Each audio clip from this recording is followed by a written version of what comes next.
మీ business ఏదైనా మీ ఊర్లో promotion చేయాలంటే అది సుమన్ టీవీతోనే సాధ్యం. ఇప్పుడే సంప్రదించండి.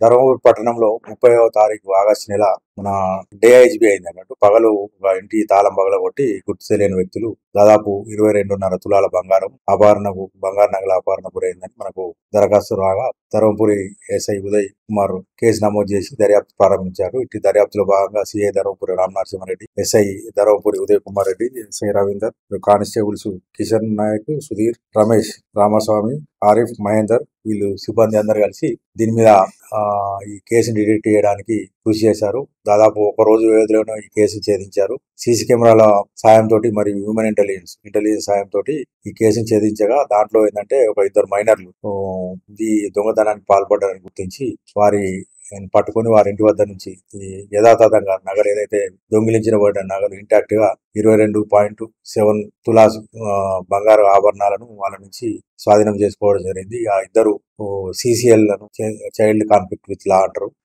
బాలుండు కాబట్టి వాళ్ళను జ్యూవెనైల్ బోర్డుకు తరలించడం జరుగుతుంది. ఈ కేసును ఇంత తొందరగా ఛేదించిన మన ఎస్ఐసిఐ అండ్ టీమును ఎస్పీ గారు ప్రత్యేకంగా అభినందించారు. ఈ సందర్భంగా పట్టణ ప్రజలకు ఏం తెలియజేస్తున్నాం అంటే, ఇంత పెద్ద ఎత్తున నగలు ఇంట్లో పెట్టుకుని ఎలాంటి రక్షణ లేకుండా ఎవరు లేకుండా పెట్టుకోవడం అనేది మంచిది కాదు. వాళ్ళు నగలు ఇంట్లో ఉన్నప్పుడు బ్యాంకర్లోనో లాకర్లోనో ఏంటంటే దాని సెక్యూరిటీ సదుపాయాలు వారే చూసుకోవాలి. రెండోది ఏంటంటే దీని ద్వారా ఈ సీసీ కెమెరాల ఉపయోగం కూడా మనకు తెలిసింది. మేము ప్రజలందరికీ విజ్ఞప్తి చేసేది ఏంటంటే, సాధ్యమైనంత వరకు మీరు సీసీ కెమెరాలను కనుక మీ ఇంటికి భద్రతకు బిగించుకుంటే ఏంటంటే ఎలాంటి నేరం జరిగినా ఇంకెలాంటి జరిగినా కూడా తొందరగా మనం కేసును ఛేదించవచ్చు. కాబట్టి ప్రజలందరికీ ఎవరైతే పెద్ద ఎత్తున నగలు అవి ఉన్నప్పుడు వాళ్ళ భద్రతా చర్యలు తీసుకోవాలని కోరుతున్నాం.